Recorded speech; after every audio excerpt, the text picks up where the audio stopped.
Good day, ladies and gentlemen. Today's Deep Thoughts, as you can tell, is about networking. I have built an entire life out of networking. Not as my primary source of income in terms of networking every single day, that's what I do, no. But every single resource that I have has typically been, I'm being slightly facetious, but it's nearly every great thing that's happened to me has been related to networking. So I want to discuss the parameters of networking, the power of networking, and then some sensible techniques that I've used to meet folks and get to the next level. Now, having said all that, it sounds like I've had almost a conspiracy of my own to network, like I sit at home and I secretly plan to network and it all happens. Nope. In almost every single case of networking, it's always been, oh my gosh, you know this person? Wow. Network. Not, oh, I know that person. Let me be friends with person A so I can get to person B. I don't think that's ever happened in my entire lifetime. I think some of probably the world's best networkers do that particular thing, and it might benefit them greatly. I just haven't had the opportunity or need to do it like that, right? Everybody understands the benefit of networking. You get to meet a bunch of people that essentially earn income in something that you want to earn income in, and so you network over to them. And for those of you who are completely new to this concept, I guess I should take just one sentence here. Networking is the art of meeting people, of meeting person A, establishing a good relationship, figuring out sort of what they do with their life, and then hopefully you can help them and they can help you. But you both know mutual friends that can actually take your careers or whatever your desires are in life and go to the next level. We network all the time for relationships, right? How'd you two meet? Oh, well, it's his sister, it's his best friend, her best friend, da-da-da. And that's how a lot of you have had great marriages and great friendships. Okay, we'll just take that to the professional level. Now, people go to courses on networking.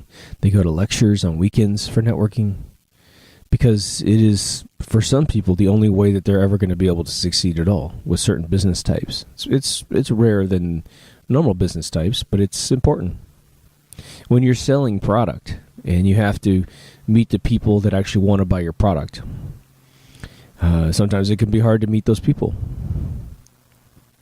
You want to pitch a film. Just getting in the door to say, I got a film to pitch, you're going to have to know someone. Or you have to write one of the best scripts on planet Earth that can actually survive going through the front door totally cold, and then someone stumbles into it and has their mind blown and stumble, right? But before we get into the mechanics of actually how to network, I just wanted to say a few things about the attitude of networking. You'll hear me on the show every once in a while talk about my two completely different experiences in moving from Kansas to California. I spent the first 3.5 years in Southern California, 12 years in Northern California, and now another, 12 years in Southern California. Actually, no, it's 13 years. So I've spent more time in SoCal at this point. But when I moved from Southern California to Northern California, I went through this major culture shock.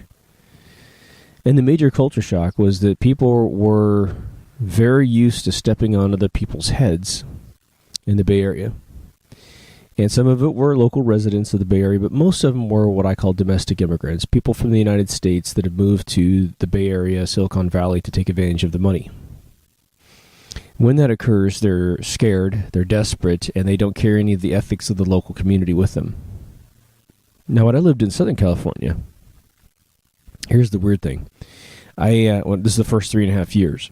Okay, just talk about some networking, and I'm going to fill this episode up with tons of my own networking experiences so you can kind of see how I've approached it, and I'm going to hopefully teach you before this is all over some really good rules of thumb when approaching folks. If you have to do like a cold networking connection yourself, right? We have LinkedIn now, which is a whole premise of networking people together. I haven't really had it turn into any money for me. Face-to-face meetings is the best way to make it happen, right?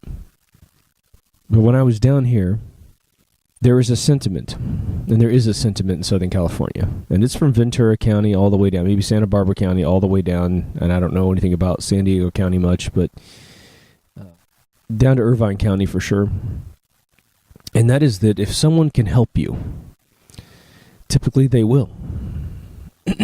Now, there are just a few slices of industry in LA where there are very few people at the top because there's very few seats at the top. In those particular situations, you're going to have people help you, but not help you get their job or help you go over them.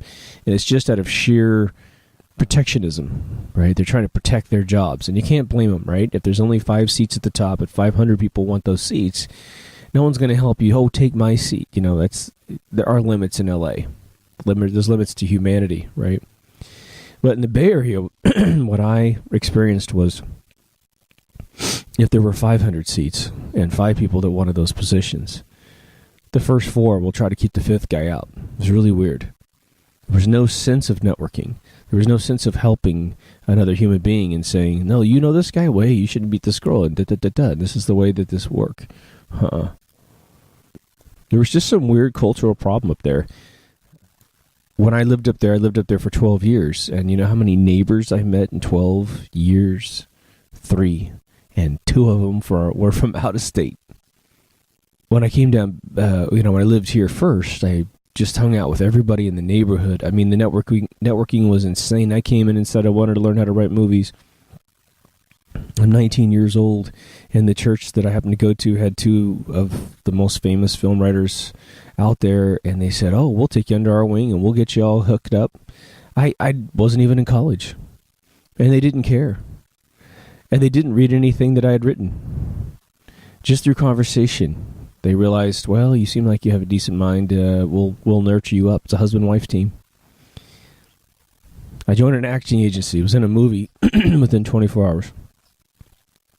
My scene was clipped, but it was the best scene, too. No, actually, when you watch the movie, it was a James Rousseau movie, and it was him being a detective with Tim Thomerson and Blondie. And there's this scene, when our scene's cut out, the movie does this horrible jump. It's a horrible movie anyway. It was called After Midnight was the code name for it. I don't remember what it was really called in the end. And the only reason I was only in one is that I had to move to the Bay Area. I was chasing a girlfriend. Right. Got to the Bay Area. Oh my God. I never knew anyone. Trying to ask someone to hang out after work. You just didn't do that. The only guy I ended up becoming best friends and hanging out in my music studio at home was a guy from Canada. One of my best friends. Alberta, Canada. Jeez, I keep trying to remember the name. But networking, gets weird when no one will help you. You almost feel like you've gotten to the twilight zone. So I moved back to SoCal, and I'm eating dinner with my neighbors within 2 weeks. The neighbor takes me all over Huntington Beach, all over Orange County, make sure I know where every bar is, every great restaurant, tells me all the reviews, tells me the best place to park, everything. So I'm just here. And I meet one person who meets another person. I was down here with a bunch of money in the bank and no job. And through networking, I survived. Even got off of credit cards. Through networking exclusively, I built a extremely successful video game company that we ran for 10 years. Our first, probably 50% of our clients was all based off networking here in the Los Angeles area. I did a networking gig where I'm talking to one of my buddies from EA, Bing Gordon. We're standing at some doors at E3, which is the big electronic games conference down here. And it's Friday, the whole thing's over, and I look over to my left, and there's Bing, and Bing had given me an award at EA, and we had done plenty of talks together personally, and he's like, hey, man, what are you doing? And I said, well, what are you doing? I said, well, we need to work together. He says, all right, I'll have people talk to you. And it took 8 months to sign almost $1 million deal. But we picked up a big chunk of development at EA that needed to be done, and we killed it. And they were better off for it. Just a little networking, It's all right. Let's talk about it. Now, there's all kinds of factors to networking, of course. But now with the internet, all kinds of amazing things can occur. The first principle of networking is obviously meeting people. Now, you most likely have friends that know people that you don't know. The more well-adjusted your friends are, the less they will brag about who they know. So you know that networking is based on a goal of yours. You have a goal. There's no other reason to network other than just to meet people that are interesting, right? Which could be a fine goal. But most people don't want their time wasted. The more successful they are, the more they're trying to live every second of their life, to do something amazing with their life. And the more that they succeed, the more that they don't have to waste a second because they have the tools and the resources around them and the funding to do that amazing thing. So you need to know that someone is in a coveted position that you want to be in, lives a completely different priority list than you do, most likely. No matter how much you convince yourself you're like them, you're probably not quite like them unless you have, again, their resources and their money. It's very important you think that through, because we know this all the time, but when we network, we don't always know this. We don't always pay attention to it, I should say. Now imagine you're watching the NFL Super Bowl, and the Super Bowl's over, and your favorite team wins, and your favorite guy got the most yards played, right? However he did that. And he's being interviewed. He's surrounded by the press. He's the MVP of the entire league. Now, you're sitting in the audience, maybe you're sitting at home, and you think, wow, what if I walked up to him right now in the middle of that interview? Well, you know that you wouldn't get any play. People would be pushing you down. Even if you managed to walk straight through the crowd and walk right up to that guy, he would be completely disoriented about what you're going to... You could say anything other than someone's in danger, that he knows. But if you just say anything, he's completely confused. He's in I'm being interviewed mode. I'm not in communication mode with brand new people mode. And I give you that analogy because that's a lot of the mindset of folks that you want to meet in the world. It doesn't matter if it's a local banker, the principal of your school, or a famous rock star, movie star. There are times when they are ready to meet new people, and mediums in which they're willing to meet people through, and then there's times when they have absolutely no conception of your existence, and you don't want to approach him on those bad times. The other thing is this. If you make it a habit, or even make a mistake of meeting someone at a time when they shouldn't be interrupted, like that Super Bowl interview, right? The guy's in the most jovial moment of his life, and then you come up and start trying to talk to him about, hey, could you help me with my passing or my running game? The guy is going to think you are completely not present with reality right now. And the more that you demonstrate your lack of understanding of the big picture of where they are, the more that every time they see your face, they're going to say, that's that chick, that's that dude who just doesn't get it. Even though you may have made a simple mistake at the beginning.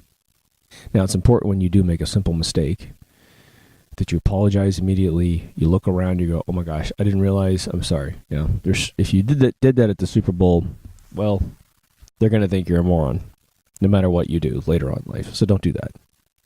But I have met so many amazing people at the most inopportune times. I'm going to give you some tricks on how to kind of keep the ball rolling, even though it's the inappropriate time. And I've made some mistakes too, man. Made some big mistakes in meeting amazing people and not taking advantage of the moment properly. I'll give you one right now. There's an actor named Mario Van Peebles. He's also a director. I think he's been in some cheesy movies back in the past, but you have to do what you have to do to get... He was with... one of his cheesiest movies was with Clint Eastwood, so who's going to turn that down, right? But he's done some fine work, and I think he has an intellect that is unique and valuable. And I've been writing a treatment for a film that I think is right up his alley. I don't know why I feel that way, but I just sort of worked out this treatment. And the universe was kind to me. I was at the San Francisco airport traveling to L.A. I don't even remember why. I don't remember if I lived in L.A. or if I lived in the Bay Area. I can't remember. But I walked right up to the... I think it might have been post 9/11. But anyway, I walk up to the place where you have to metal detect. And there's Mario Van Peebles talking to two girls. I could tell by their faces and his face that they weren't together. They were looking at him, and I think they recognized him, but they didn't know his name. I walk right up to him. He looks at me. And, you know, the nice thing is my face isn't threatening on any, like, oh my God, this guy's going to slug me in the face, you know, look. Some of you have very tough faces, so you got to be careful, right? But I walked right up to him, and I said, Mr. Van Peebles, I said, you are the man. And he looked at me like, holy shit. He goes, he's hanging out with two chicks that don't know his fucking name, and then me. And he goes, he looks at the two chicks, he goes, I'm hanging out with this guy. And then we had small talk all the way through the metal detection thing. What did I not do? I have such admiration for him that I got a little starstruck. And not visibly, but inside I locked up, and I thought, well, it's probably inappropriate for me to tell him, because he probably hears this, you know, the famous line in Hollywood is, I got a script, right? So I felt uncomfortable. Pulling him aside and saying, you know, dude, this is really fortuitous situation because I've had you in mind. Is either Spike Lee or you should direct this film or help develop this film. And I think you're the number one choice and Spike's the second choice. And now I would not invite Spike to any movie production, right? There's a very specific script based on my past. And I think these dudes are the ones. Anyway, I blew it. But I had a good time. Got to meet a hero of mine. And he was so friendly. It was funny. So what I want to make sure that you understand, because I've seen a lot of people get these phenomenal opportunities to network, because I'm on the other side of the networking thing, because now I've networked, again, unintentionally, just meeting people. You know, I've reached out to a few of my heroes, and the rest I just met randomly. It's crazy. Most of them I've met randomly. And some of those random events have been based on having reached out to a couple folks. I think I've only reached out to really two people my entire life. And they both have blossomed into a ton of connections. And some of them were responsible for some of the random connections that I made that were unrelated to them. And I'll get to that in a second.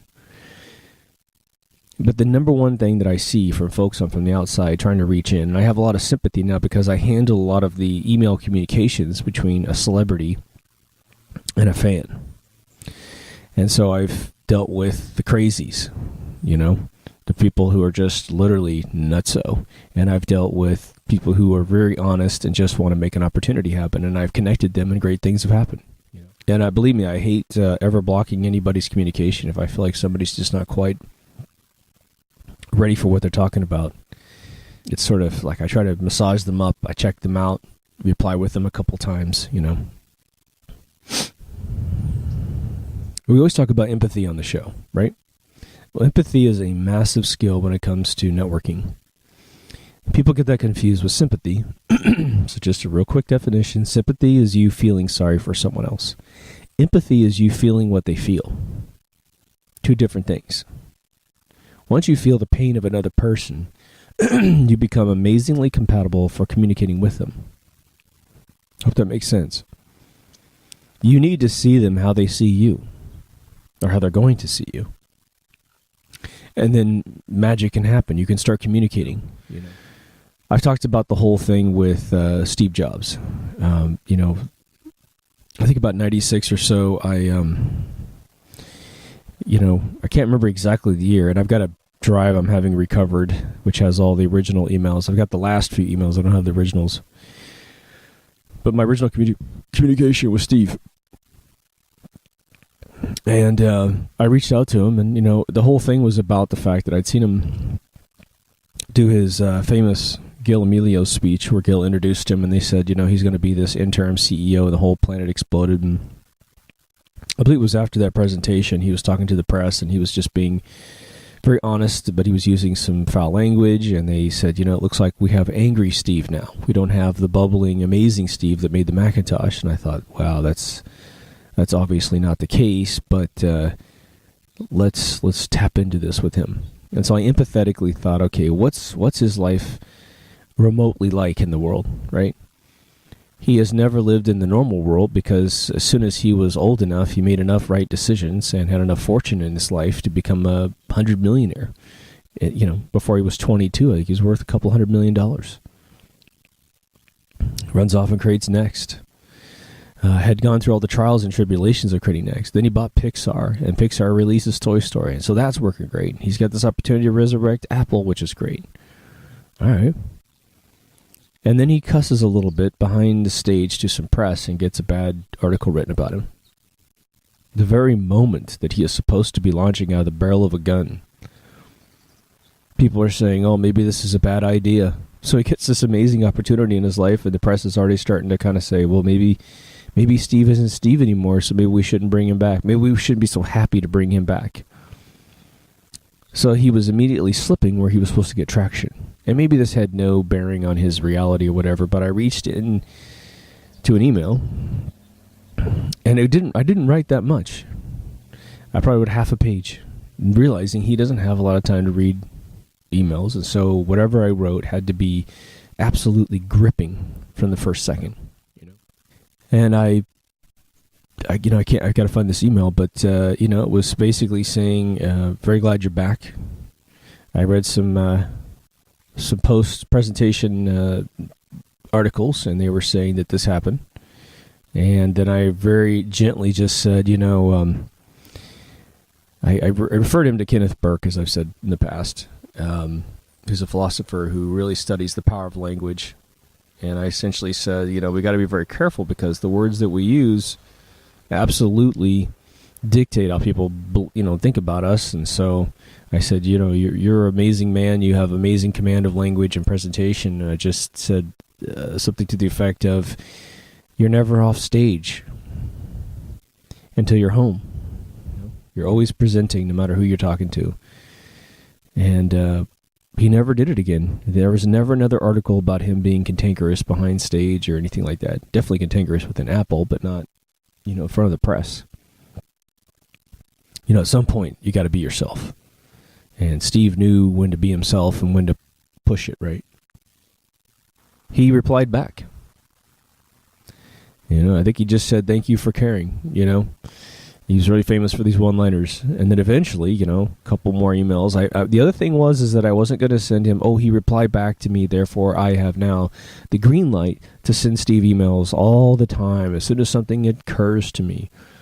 My regiment with that guy was probably once every 6 months. And only if I had something profound, if I had something that I thought that by looking at Apple, looking at all their product development announcements and hearsay and rumors, which was actually fairly easy to get back in that day because I was in Silicon Valley. I always had lots of friends. If I thought something was completely missed in the psyche, I would write a very short 3-sentence email to Steve. And consequently, I was using his Pixar email until he started replying with his Apple email because he didn't quite have an Apple email when I started emailing him because he wasn't quite back yet, right? And I had sent him emails over the years, a couple, probably from the early 90s up when I found out his email address. He didn't really try to hide it. I think it was sjobs@pixar.com. Or no, it was sj@pixar.com. It was sjobs@apple.com or something like that. He won't reply anymore, fortunately. But by the time I struck a business deal with him and his associates in the late 90s from EA, I was already warmed up, and I had shown a sensibility to him. I had shown him that I respect his schedule. I respect how busy he is. I lived in his shoes, and for a while there, I probably maybe I even skipped a year and didn't send him an email. And I don't know if he personally, up until we started doing business, saw my name and made anything happen, but he certainly took into account a lot of the things that I sent him. He'd send me off to his VPs. CFO, VPs, and stuff got done. It was really cool. He helped me out to the last year of his life. It was crazy. We talked about being genuine. We talk about that a lot, and if I could talk about being genuine for 1 hour, I'd probably do it. But, if you watch all the other episodes that are social-based, and by the way, I meant to say to you guys, I created 3 categories on the website, mkultraradio.com, and it's social, science, and creativity. So if you have, those are really where, what's miraculous is those three categories are always fit a category of what I'm talking about as the primary category, and I never realized it until it was over. But yeah, social science and creativity. So if you want to see science-based deep thoughts, go to mkulturaradio.com and click on the science category link, and you'll see all the ones that I believe are scientifically based. You want to see social ones, social, creativity, right? This one's going to be social because it's all about networking, right? But being genuine is massive. And being genuine has a couple of requirements. One is that you understand what the hell it means in the first place. Some people are so goddamn phony that they couldn't be genuine if they needed to be genuine because they have somehow learned that it's marketing speak. I have friends of mine that got right out of high school, went into college, but in order to make ends meet, they became a door-to-door salesman. Got out of college and went into sales and did it really, really well. Very successful people. But now when I talk to them, I can't get them to form a sentence that isn't some derivative of broadcast speak or some sales speak. You know, the what do I want to say? The tone of their voice, you know, the tonal quality of their voice. There's one word for it. I can't remember right now, but it just sounds fake. And the problem is a celebrity is so surrounded by plastic people who are opportunists, trying to come in and steal their success. Or they're just starstruck and they're not being themselves. That the one thing that I've realized that celebrities really, really enjoy is being real. You know, I've seen people blow this opportunity and being way too real. One of my clients / buddies who's very famous, he was at a car dealership getting his car fixed, and this guy recognized him from across the car dealership and walked over and said, "Aren't you so-and-so?" And he says, "Yeah." And he goes, "Wow, I'm a huge fan, knew everything about his career." And my buddy is not a customer-facing guy, so he's not like a movie star. So to know him is to know your stuff, right? We just happened to be having a party that night at his house. So my buddy invites this random stranger to his house. Opportunity of a lifetime, let me tell you, because the people at this party were everybody in this particular industry. I'll conceal the name just to make sure that nobody figures out who this dude is. But this guy comes into the party, comes down to the pool, starts chilling out, starts drinking, and starts getting really belligerent. Starts using really foul language. And it's not that we all don't whisper an F-bomb here and there in my circle, but definitely not like this guy. This guy thought he was at some high school party or something. Ends up rubbing everybody wrong. And after the party, unlike any other party at this particular person's house, which we've had several, everyone wrote to our buddy and said, yeah, if this guy ever shows up again, I want to know so I don't show up to your party.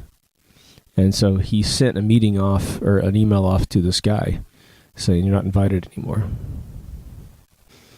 That's a guy blowing it hardcore. Absolutely coveted opportunity because he just behaved. He would have been invited to every other party. There would have been a little funny story about having met him at the dealership. But he blew it because he didn't think outside of his own emotional circle, right? I had a situation, I don't know if I should reveal these people or not, but actually I don't work with this person much anymore, so I'll go ahead and reveal him. Some of you know the British series Red Dwarf. Some of you used to watch Junkyard Wars here in America. And there's a famous British comedian named Robert Llewellyn who plays Crichton on Red Dwarf. And I was late to Red Dwarf. The Red Dwarf had sort of sunsetted by the time I saw the first episode. And of course, it came back, and it's now going to shoot two more seasons here, which I'm so excited about. But I just thought, this dude's really interesting and very eclectic. Out of the entire group, I feel like he's more like me than the rest of these guys, right? And so in the late 90s, I was getting into a lot of super-duper web design, really hardcore stuff. And I thought, let me go look at Robert's website. Let's just see what he's got out there. And I went to this website, and it might have been the ugliest thing I'd seen in ages. It looked like he made it himself. Bless his heart. And so I sent him an email, And I said, hey, dude, you don't know me, but I'm trying to learn the web as much as I possibly can by creating myself projects. Here's my other website, stimulus.com. Go take a look at what I can pull off. I'm an artist. I'm a programmer. I got you covered. What I forgot to say was, I'll do it for free. He didn't reply. So I'm like, all right, strike one. And then I didn't push. I never push, right? Some guy doesn't want to talk to me. I never go back again, because then when you start looking like a predator and sort of a weirdo, they start to think, man, I got to block this guy, right? So I didn't say anything else. I forgot how much time passed, but less than a year passed, and I'm about to fly to London, which I know he lives in that area. And so I wrote him an email, and I said, now he's a comedian, and so I write comedy from time to time, and I said something to the effect of, I'm coming to England, I'm coming to London, I will make sure as soon as I step off to piss off, because I'm sure if I ever meet you, you're going to tell me to piss off, so I'll just do it the second I get there. I'm just going to piss off as soon as I get there, and then I will have covered the base. And he thought that was really funny. He finally sent me a reply. So I engaged this comedic side of him, and then I immediately replied back. So I sent him the joke, he replies back, ha ha ha, and I said, look, I'm the guy that approached you about a year ago for your website, and this time I gave him a Photoshop comp of what his site could look like. This time, he replies back and goes, look, I really don't have a lot of money to put into my website at this point. I'm spending a ton of money on a whole new project, and this is where all my money's going. And he was essentially trying to pioneer video on the web. So he and some buddies in the UK were trying to create YouTube. And YouTube beat him, They were essentially trying to create a comedy channel online, too. I said, look, I'm not going to charge you any money. I make tons of money. I don't need any money. I'm doing this strictly because... Are you in? And he goes, okay, you can do it. And he goes, and if it makes any money, I'll give you some money. I said, great. I don't need any money. That's cool. Boom, I replaced his website. And I stayed his, webmaster for at least 10 years. But now here's the cool part. So in the background, I'm doing his web. I flipped it up from about 3 different HTML versions, and I finally put him into Flash, where Flash was huge. I created a really sexy little website, fully animated. He started drawing animations and making me voiceover that we put on the website. So it was him in cartoon, like he'd mouse over his head in various places, and his face would talk and stuff. It was really cool. And we would meet all the time here in Hollywood when I moved back down. And consequently, he and I always eat meatloaf together. It's really strange. So we're always finding a place to eat. Because we ate meatloaf like 3 times in a row at 3 different restaurants on accident. And now it's just our joke. We eat meatloaf. But now here's the thing. He's a hand artist, right? He's a sketch artist as well as a writer, as well as an actor, as well as a comedian. And so he said, I've got this funny thing I want to do called Woman Wizard. And it's a fake piece of software that we're gonna simulate. And I'm going to stand at a podium, give these presentations, tour Great Britain, and give these comedy shows. Can you help me create all of the non-hand art stuff in the computer? It's about 165 slides. Fake magazine covers, fake all this other stuff. And I was like, hell yeah. This is about 2 years after we had continued working together. And so I create just 165 of these Photoshop, fake computer environment. I created my own kind of fake operating system and, put this all like Hollywood props and stuff. But then I started reading all the jokes. And there was a few jokes in there because they were sort of computer-related jokes about putting the whole joke is that you put this, your wife's personalities into this female simulator, and then you try everything out on the piece of software instead of on your wife, so save your marriage, right? So guys find out when they're about to fail big time. So I start reading the comedy and I'm thinking, this is really good. But his brain would get me like 4 or 5 jokes up, and I saw a bigger joke at the end, like a bigger punchline. And so I started adding the bigger punchlines into the interface and just sending him the slides over. So he'd see what he needed to get his bit done, and then he'd have an extra punchline in there. And so he started getting off on that, And that went out into the final production. So I got to write a couple jokes inside of this little presentation as well as draw it. And it was a smash success. We sold DVDs of it. I don't know if you can still buy any DVDs of it, but I'm willing to bet he's got some spares. So then there was another project he came up with, which is a film called IT2I2. It Thinks, Therefore It Is. And it's a funny comedy about an AI that becomes aware. And this time he gave me the script really, really early. And I was able to write, I don't know, like 20, 25% of a lot of punchlines and a lot of things, because it was, again, it's all nerd-based. And so working in the computer environment, I know there was one nerd that was a super-duper hacky nerd that was chasing this AI.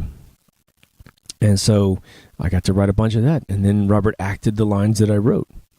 And I thought, man, this is getting good. This is getting fun, you know? Then it came to editing the film. And he would send me the dailies, and I would watch them here and just break them down second by second, how to cut these things a little tighter. And so I got to sort of edit from afar, which was really fun. I got to cut a couple trailers of it, which is really fun. My production company got in there at the credits, which is really cool. And it was distributed by the company that distributes all the Red Dwarf DVDs. So it was like huge. Just 1, 2, 3, 4, 5, right? Now, I hope it goes without saying, there's a shit ton of work in that little scenario. Creating some websites for free, eventually getting paid for them, because eventually he did start paying for them because they started moving the DVDs. It started helping out his career.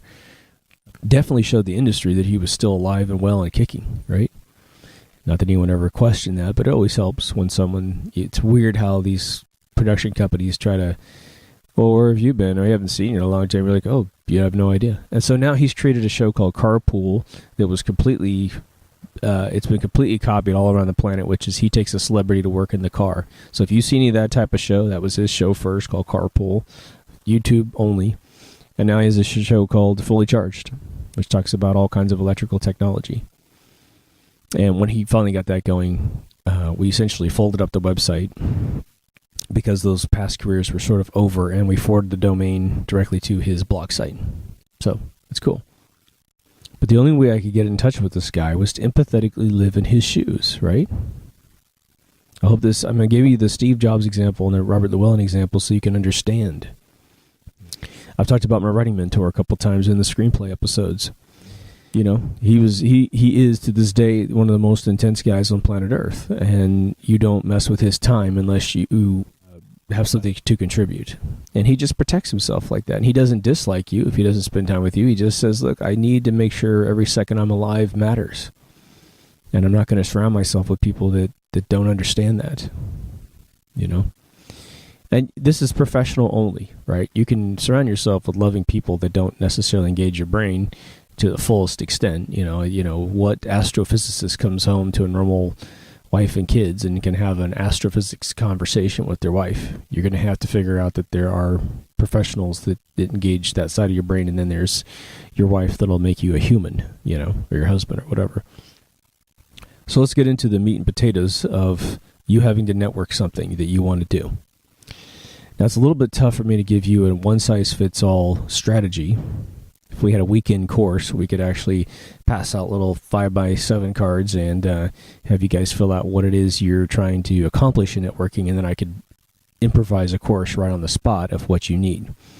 But since I'm coming to you through YouTube, and if you've even made it this far, you're courageous. Here's the thing.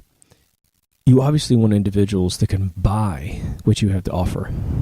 Whether it be you're a writer, it's something more esoteric, you're going to have to convince them that you can come up with great ideas and great plot twists and turns.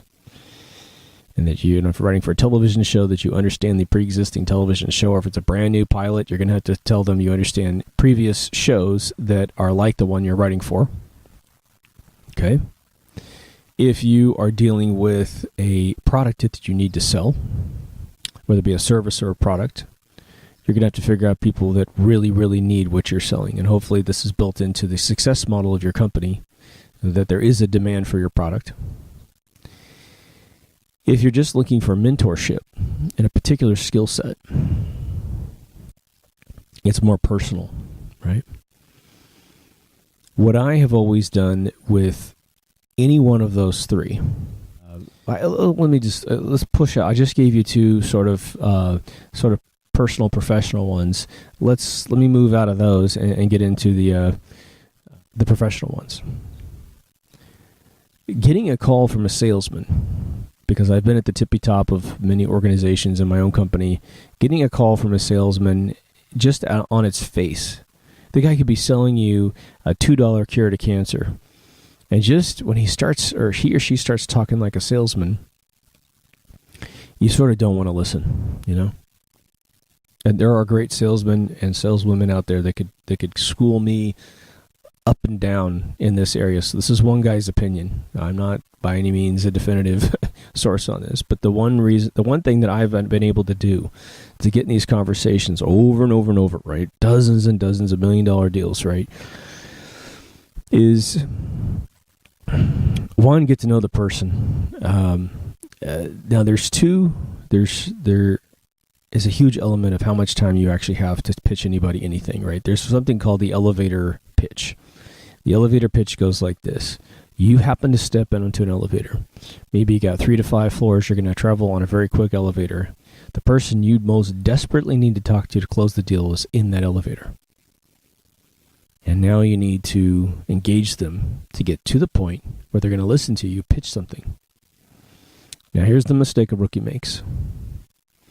Now, if the person doesn't know you have the cure to cancer, right? Whatever it is, whatever you're selling, then going into sales pitch right away, sales mode right away is dangerous. You need to be super mega skilled, and you're going to already know that, and you won't listen to this video anyway. But if you need to engage them and you know that they're probably, maybe they look like they're in a bad mood, my opinion is to identify yourself and them right away. Aren't you so-and-so? Hey, man, I've heard a lot about you. Introduce yourself. But you must be genuine, right? You must be utterly genuine. At that point, you can see if their eyeballs widen. See, they say that they're looking down and they're just in a droney, exhausted look, and you mention something about them and their eyes perk up. They open up, and you're empathetically living through their soul. You're saying, wow, they look really happy to be talking to me. Maybe what they needed today was just to have another human being talk to them, take their mind off whatever the hell they were just thinking about. At that point, you've gained yourself a little more time than the elevator ride. Even when the door opens, if that's not your floor, you get out with them. If it looks like they're going to continue enjoying your conversation, right? If they give you any biological hint through their face or body language that, yeah, you just surprised me, I don't really want to talk to you, I need to get out of the elevator right now, and I'm very glad my door is opening because you're continuing to talk and I really don't want to have this conversation. Stay in the elevator, even if it is your floor, right? But what you can do is you can either move forward with social conversation, get to know them a little bit, right? Well, what are you doing here? Are you at the conference? How's your show going? How's your booth going here? Is there some point in time that you're going to be meeting with anybody today, or with the weekend? You got a conference going on. It's the first day of the conference. Are you taking any meetings because I didn't get a meeting with you. We probably should talk. It'd be great to, hey, you feel me, right?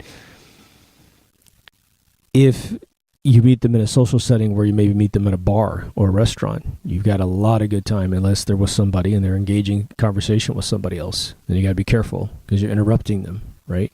You're going to frustrate the living crap out of them.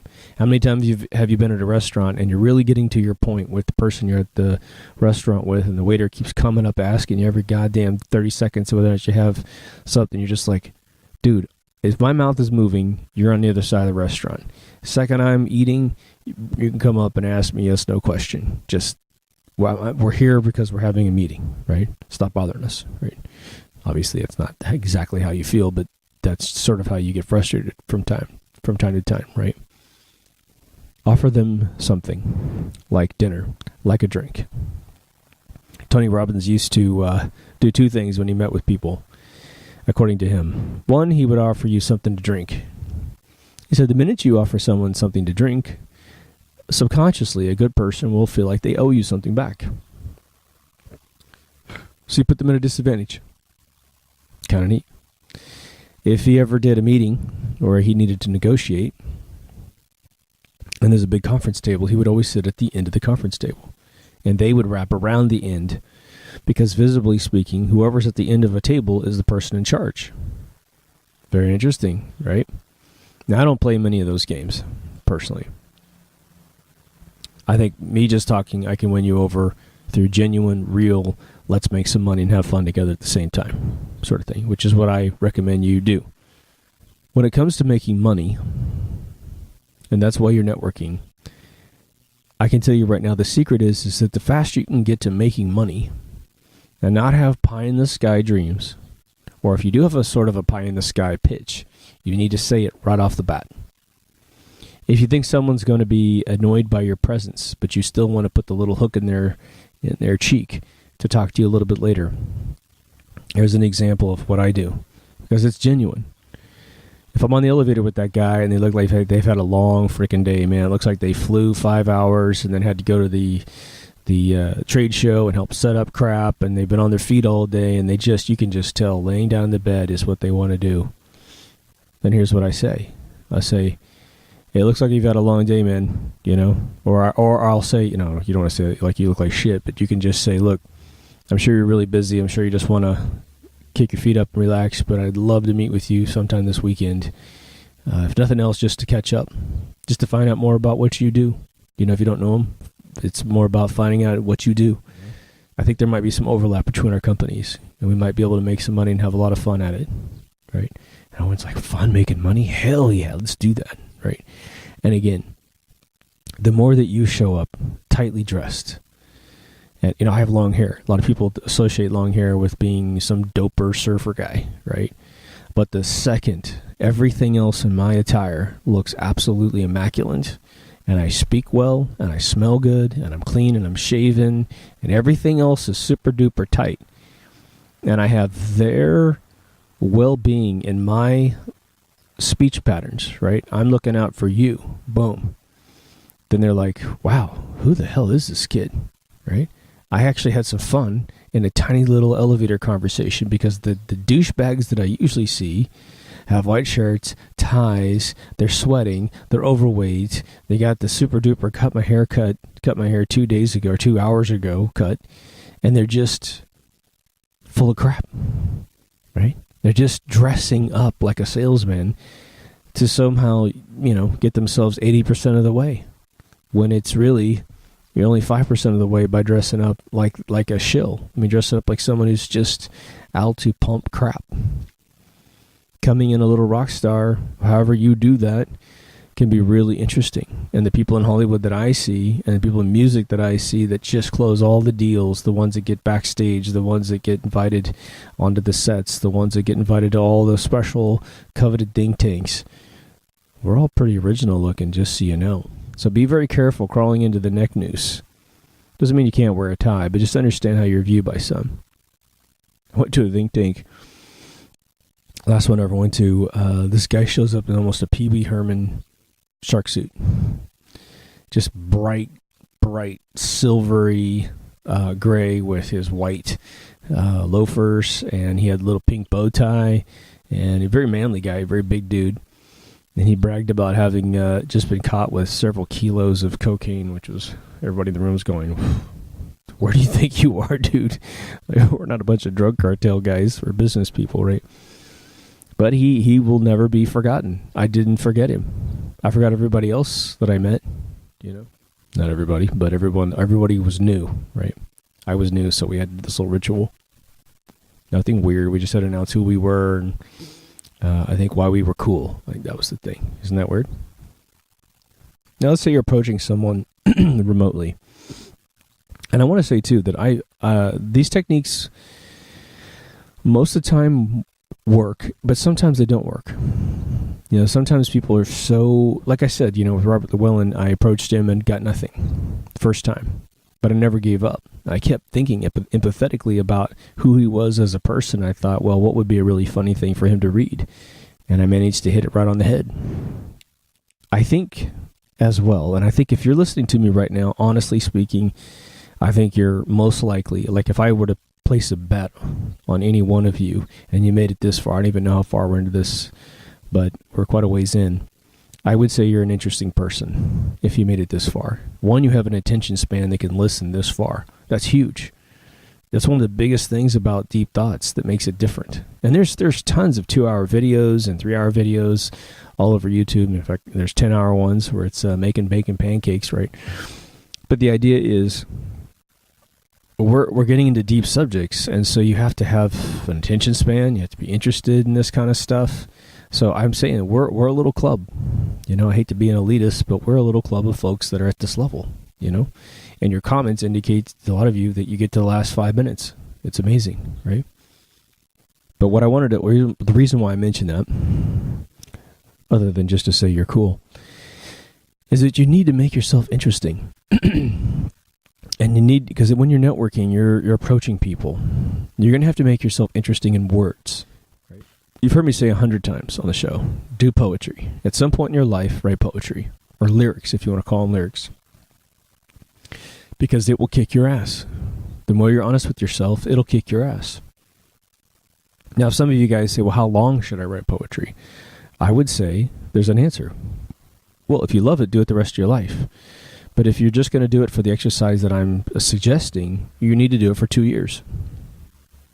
Unless you're just amazingly gifted, right? Because the first year, you will, if you complete 1 year, and then you complete the second year, and you look back on your first year, after you get to literally the 24-month mark, I can almost assure you that whatever you wrote in that first 12 months, you will be utterly embarrassed that you ever wrote it. And that's good. That's fantastic, because then you will have grown. And you'll use a bunch of dumb words right off the bat. The amount of poems I've read with ecstasy as one of the, when they start talking about love or something like that, I did it once, right? You look back and you're like, oh, God, that just makes my blood crawl. Things that always rhyme. You can do it, but some of the best stuff I've ever written, there's no rhyming at all. You know, it's not an imperative. That's sort of a gimmick. But the reason why I mention that right now is that when you want to construct networking opportunities through email, those emails need to read really, really well. Now, I would tell you guys, get into screenwriting, get into novel writing, whatever. Of course, novel writing, you'd have to pull it back. Screenwriting is fantastic because you got to say a lot and almost nothing. Right. We have to make sure that we pick our words carefully. Again, if you want, like if you watch my 2 episodes on Instagram, which I think is 41 and 7, this is not my idea, but you know, the idea that if you want an action scene to read very quickly off the page, small words, small sentences, and they've got to be extremely powerful. So if you're approaching someone through the web, you're going to have to be right on point. Now, what I always do is I say, just like the elevator thing, I always tell folks, well, I'm sure you don't want to listen to me right now, but, you know, I know the last thing you want today is a sales pitch or something like this. And I'll just say, I know you're probably really tired. You know, if I were you, I'd be really tired. But there might be a connection here. You just leave it mysterious. There might be a connection here. There might be something really cool we could do together. Because I'm independently employed, and I only do things that are really fun. Because I like to enjoy every second of my life, and I like to make lots of money doing it. So that's how I approach folks, just being genuine, you know. Again, like I've said in other episodes, when people come to me and say, oh, man, you know, my relationship's going weird, and I'll go, why is it going weird? Well, he's doing this. All right, well, tell me. Well, you know, I'm afraid to say anything because I feel like he's going to think this or think that, or she's going to think this or think that. And I look at him and I go, well, that's exactly what you need to tell him. Just go up to him and say, look, I don't want to make you upset or anything like this because I love you very much, but, you know, I wonder if we could maybe talk about this because this one thing is sort of bothering me, but I don't want to piss you off, but, you know, hopefully you're not dating someone who's looking to get offended all the time. But a lot of times you take that same exact genuine sentiment of truth and you just look at the guy across to you, and as you would say, well, you didn't approach him. Like I just told you about Mario Van Peebles, and I said I didn't approach him about the script. And what did I tell you? I told you everything I should have told him. Which is, hey, man, I know we're at an airport. I know that, hey, you know, I got a script is something you hear a lot, but I really have something that's very special. It's only in treatment form. You know, if you're cool, I'd love to maybe get your email or something, and I could just send it to you. And, hey, if you don't have any interest in it, I'll never contact you again. It's cool. I'm sure I could have locked that down. Instead, I didn't. Just sitting here talking to you guys, I think I'm going to reach out to him again. Isn't that weird? I'll report back how we do here. Let me talk about being a networking person to help others, because there's this beautiful constant of the universe, which is you get back what you put out. Most of you know that, right? It's karma, right? if you haven't already, see what you can do to help other people out through networking. You got someone that you know knows someone who could help out your friend. Now, if you're going to be that kind of person, there's a couple things I want to tell you to put in your back pocket to make sure you don't embarrass yourself. And it goes like this. If your friend's a little wonky, that you want to connect to somebody else, you need to be very honest about their capabilities, their seriousness, their personality, anything you think might conflict with the person you want to introduce them to. You need to sort of itemize that in your head.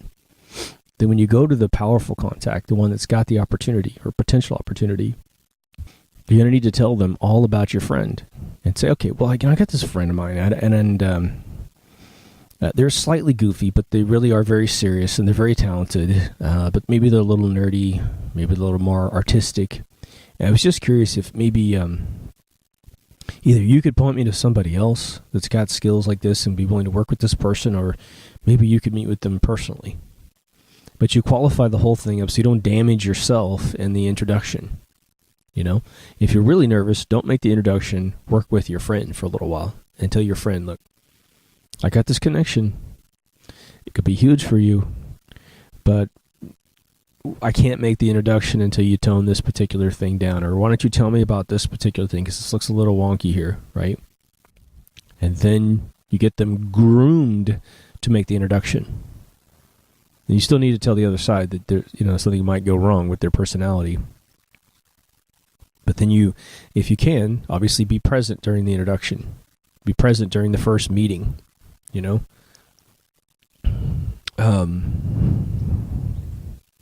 met a lot of people in the special effects film business, and who brought me into the fold. And as I would meet, it was almost like an onion. The outer layer was super talented folks. They're very accessible people. The inner layer was a little less accessible, still mentally as accessible as the outer layer, but just a little bit more driven, a little more busy, and didn't have as much time, to actually meet new people. And I just managed to bump into individuals at premieres of films, and hey, aren't you so-and-so? Hey man, I just want to say I work with this guy over here who you're friends with, and I just think you're great. And they'll be like, really, you work with him? I said, yeah, I worked with him for about 8 years. Oh my God, we got to get together because I need your help. I'm like, oh, okay. Spend about a year with that person. I'm at another premiere, and they take me up to one of the famous directors, and they go, you two guys have to meet. And the dude goes, okay, well, there's a party at my house after this premiere. Why don't you come? There's about 11 people invited. Come. In one case, I went to this guy's house, and it was very apparent that his wife had no idea there was a little party at the house after the premiere. So they're scrambling to try to serve some people, and we're all chill. We just really want to talk to each other. The amount of friendships I made at that particular party that have lasted my entire life is phenomenal. But the director guy, who is he's at the center of the onion, super intense guy, became my writing mentor, right? He invited me to his house, but I don't think he had any intention of ever meeting me again. It's kind of like, okay, you can get into the inner circle for one visit. It's cool. Because he's so intense, he has very few people he puts in his life at all. And I mean, under 6 in his whole life. Probably even half that, right? And he's related to 2 of them. But finally, later that evening, the same mutual friend of ours came together and huddled all 3 of us together. And he says, dude, to his buddy, he goes, look, you got to meet Mark. You 2 guys are going to get along great. You just got to trust me. I've known this kid for a year. I've known you my whole life. And the 2 of you need to get together. And he finally looked at me. Again, you had no intention of really meeting me again. But he looked at me and he said, all right, why don't you come over? Why don't you come over in the next month? And we'll do some stuff. I came over a month later. And our first session was, I think it was 11 o'clock in the morning we met. And I didn't leave till about 7 that night. We did a lunch, and the rest was sitting in his living room talking for hours and hours and hours. And sure enough, our mutual friend knew our personalities and absolutely connected us. And now I've been friends with all three of those guys for years and years and years, right? And it was only because I had increased my own intelligence and my own genuine nature, right? Being genuine was the way I got in the door. Being a real person and not bullshitting anybody. But also bringing skills to the table that these guys use to manage their careers. And so they're like, look, you're not only a friend of mine, you're not only just interesting to talk to, but you bring skills that I need for my businesses. From film writing to production on the web to software to hooking up their houses with cool shit and just chilling out, right? So for those of you who have made yourself interesting and you're sitting at home going, damn, there's not much I've been able to do with this just yet, right? Trust me, it'll come out. When you meet people and network your own connections, it'll happen. Just be aware of what the other person's feeling as they meet you. One of my mistakes, I guess you could say, was meeting John Carpenter. And, I've worked with Sid Mead now for the better part of 17 years. And Sid Mead has designed all kinds of movies like Blade Runner and Tron and all those things. But he also worked for John Carpenter doing a Mars movie. And John Carpenter is one of these guys that nobody recognizes because he's just kind of an old white guy. And I'm at a E3 conference, and there's, 10,000 kids that just pushed into the main hall. John Carpenter is standing at the top of an escalator. He's seemingly looking around for somebody, like he's meeting somebody there, because why else would a world-famous director be standing there doing nothing? And I was so shocked that I'm staring at John Carpenter all by himself, no entourage, and not a single kid recognized him. I mean, if you ask any of these kids inside the game hall, do you know the movie Halloween? Do you remember The Thing with Kurt Russell? Do you remember They Live? Oh yeah, totally. Like, well, that old guy right there was the one who wrote and directed it. He even wrote the theme music for Halloween, which is absolutely one of the most iconic music themes besides, Jaws and Star Wars. That's the dude right there. And here's how I blew it. Okay. I didn't empathetically think about who he might be. I just walked straight over to him and I said, Mr. Carpenter, I said, I'm a huge fan of yours. Okay, well, there I go. I walked right into the absolute cliche introduction that he's heard 1 billion times, right? In some form or fashion. What did he say to me? He goes, okay, goodbye, see you later. Kind of a douchebag, but I didn't take his feelings and thought process into consideration. What I should have done is network my introduction. Mr. Carpenter, I've worked for Sid Mead for 15 years. I'm a huge fan of yours. And then all of a sudden it's like, whoa, you've got his ear for 15 years? Well, maybe a conversation is maybe worth having. Instead, I walked up like some douchey kid, and I blew it. And it was like, not that I have anything for John Carpenter. One of my buddies from high school actually writes for John, which is kind of funny, from my little hometown in Kansas. Your networking is really usually about 80% for life opportunities and career to make money. And I think I want to encourage you to keep it open for just enriching your life. Some people will just make your life better. They're just interesting people. And the more you apply yourself, the more you get invited into these circles of life. And here's the thing. There are a few sort of unwritten rules about how to treat celebrities, at least in Los Angeles. And it's one of these things of, do you introduce yourself to a celebrity?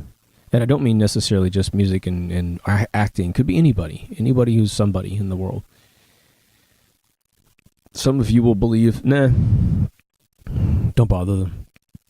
They have their own life, don't get into them. And I would say to the degree you have nothing to offer them besides a congratulations or I really love your work, you can take those attitudes and just walk past them.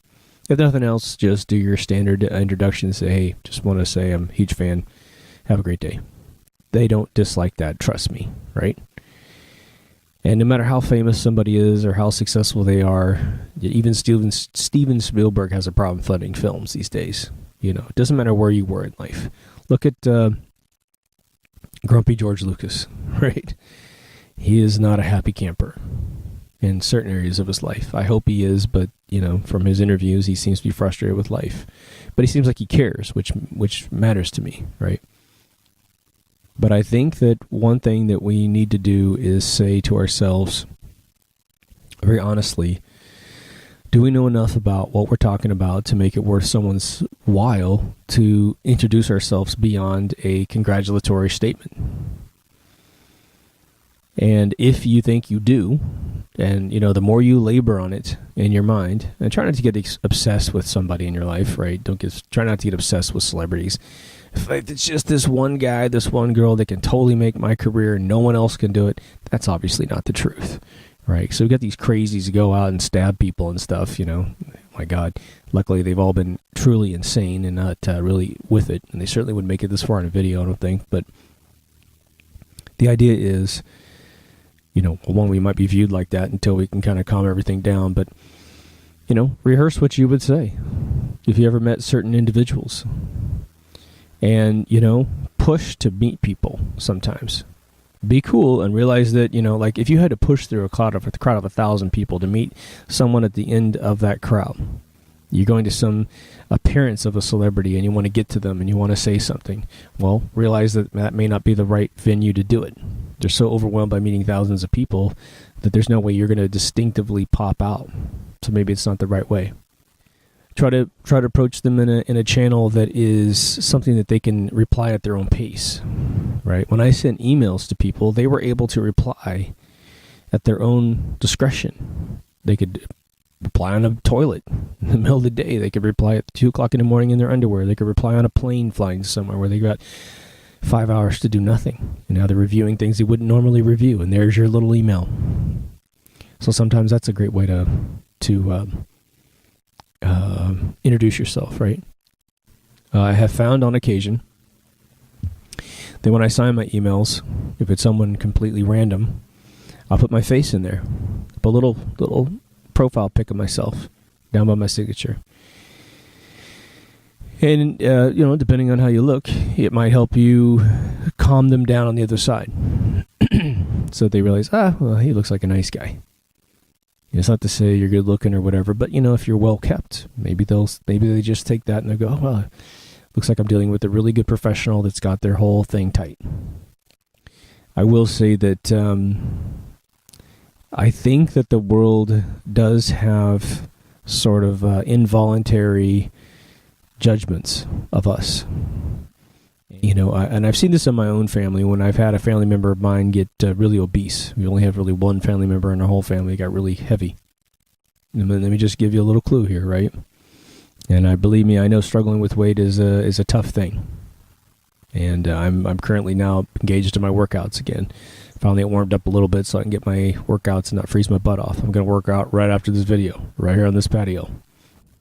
When someone sees you in your own body, which is the most valuable temple you have, and you don't take care of it, what a person who is taking care of their body understands is that it's hard, that it takes discipline to take care of your body. And believe me, we all want to eat horrible food. We all want to taste cheese and sugar and chocolate and all those things, man. We all do want to do that. But like Tony Robbins says, you need to see the eventuality you're going to have if you shape up and ship up and you look in the mirror and you love it. You're naked as the day you were born and you love what you see. It's okay if it's a process, man. Don't get on these crazy diets and try to do stuff really, really quickly. In fact, give yourself a year if you're really overweight to get to where you want to go. And what's exciting for people around you as you start to lose weight is that you exercise to make your body a better shape. You eat different to lose weight. Don't think exercise and losing weight has anything to do with it. Some of my most obese friends go to the gym every single day, and they don't realize why they're overweight because they're still eating 5,000 calories a day, right? But what happens is people say, if you're not willing to take care of your own body, all right, then I don't think you're willing to take care of any agenda that we would ever hatch between the two of us. Now, there are exceptions, right? I've met I met one of the lead, the top salesmen of IBM 20 years ago. And I'll never forget it. The guy was probably the most massive human being I've ever met who's still mobile. But why was he that way? Well, because 20 years before that, he became the top salesman. And for every year between, he remained the top salesman. So they didn't care how fat he was because he always delivered. And you might be in that situation yourself.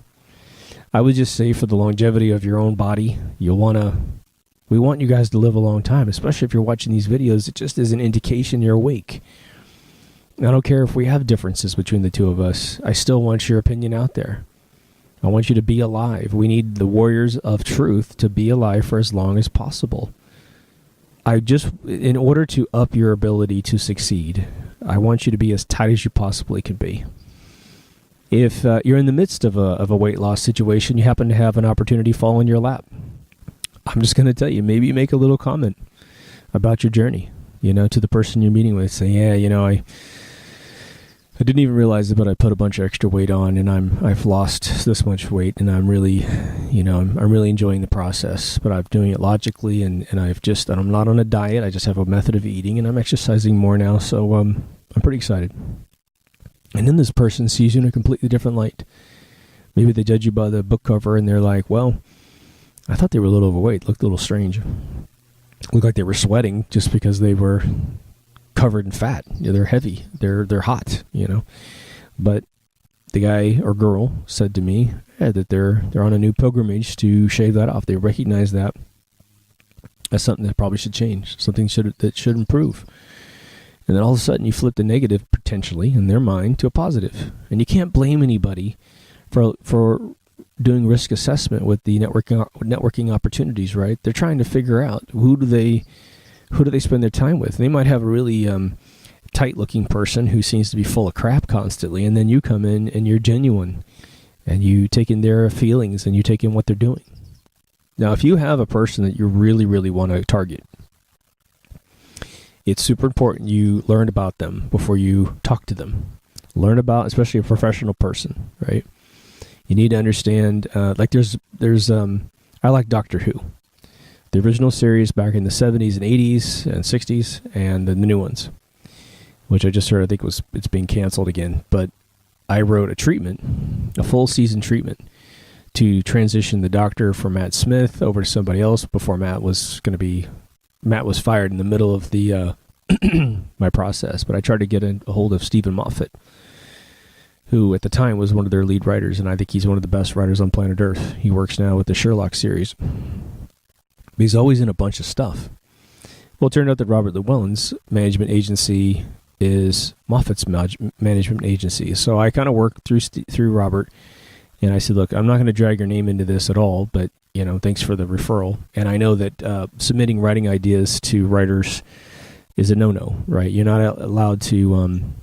I've managed people that and had been friends with people that one of my clients is a writer for SNL right now, Saturday Night Live. But before that, I had made friends with Fred Armisen before he blew up, and I would send him skits every once in a while.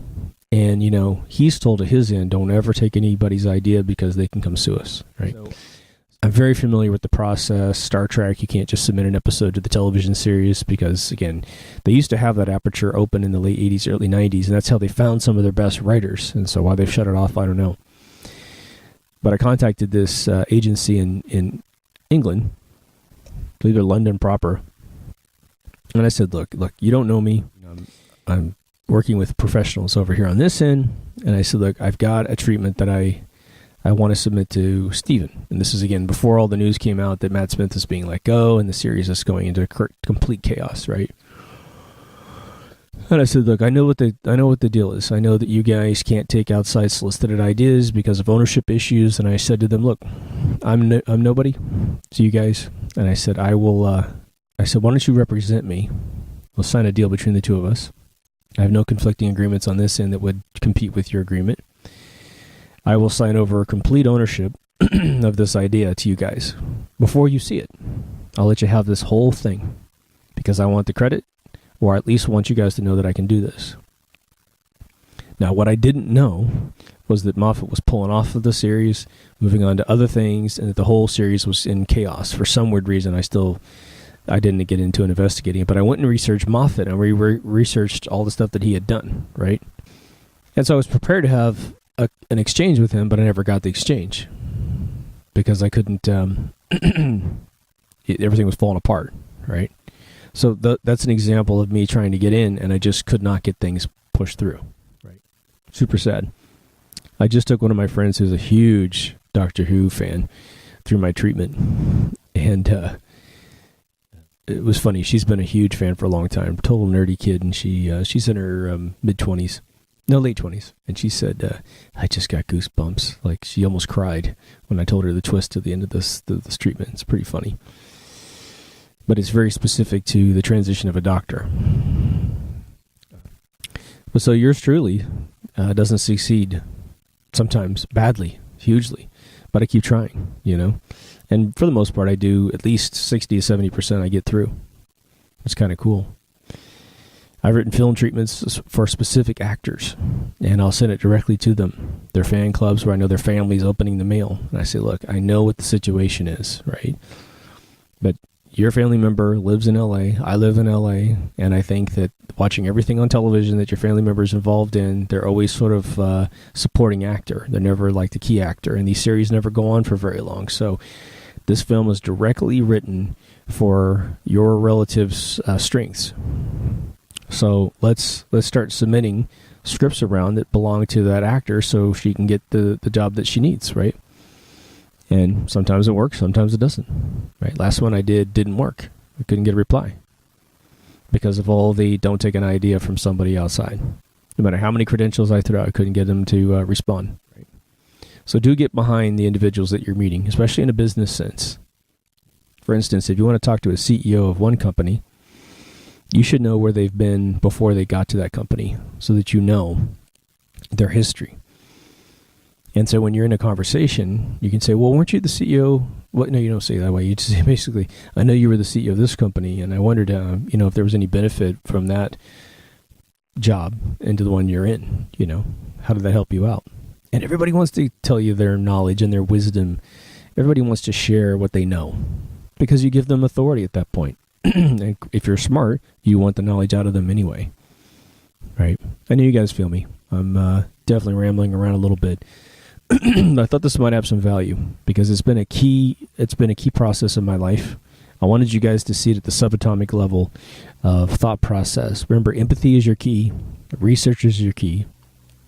Live in their shoes.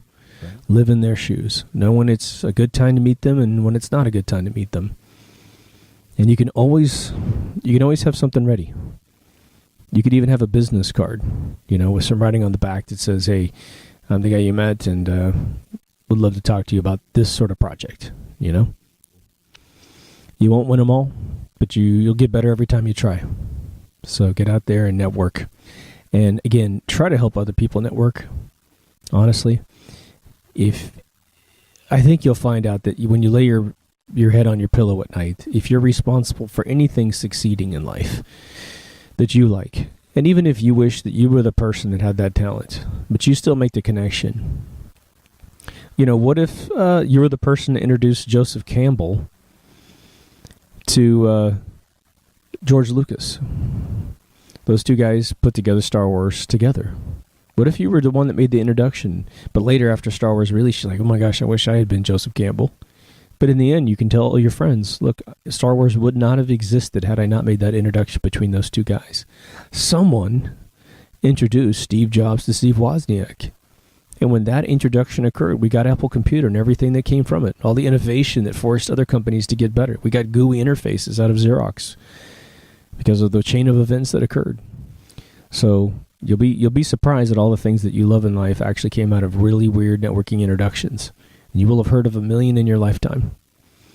So either be that person that makes the connections. And by the way, there's a whole career if you can make people get introduced. And if you're smart, you can sign a few contracts in between so that you can make a little bit of money off an introduction in particular cases, right? But if nothing else, you should enjoy your life a lot more. And it becomes more of your destiny than someone else's destiny. that you have to pay your dues. You might have an 8-hour day job you hate, but you use networking to get out of that 8-hour day job, and give yourself a year or 2 years. I don't care how old you are. Hell, the older you get, the year goes by in 2 seconds anyway. Anyway, if you haven't gone already, go to mkultraradio.com.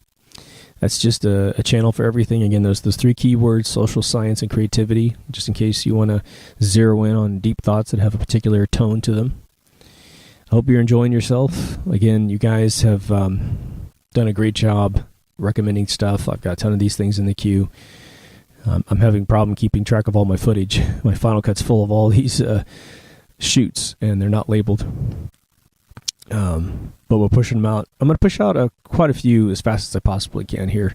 Just maybe every other day I'll try to put out one to kind of clear out my library, because I'm getting overwhelmed. I'm so sick of my own voice at this point. That's the only reason why it's taken forever to edit them. It's no other reason. So thank you for staying with the channel. If you haven't subscribed, please subscribe. If you haven't liked, please like. Or if you like it, please like it. But I will see you in the next episode. Take care of yourself and somebody else. Over now.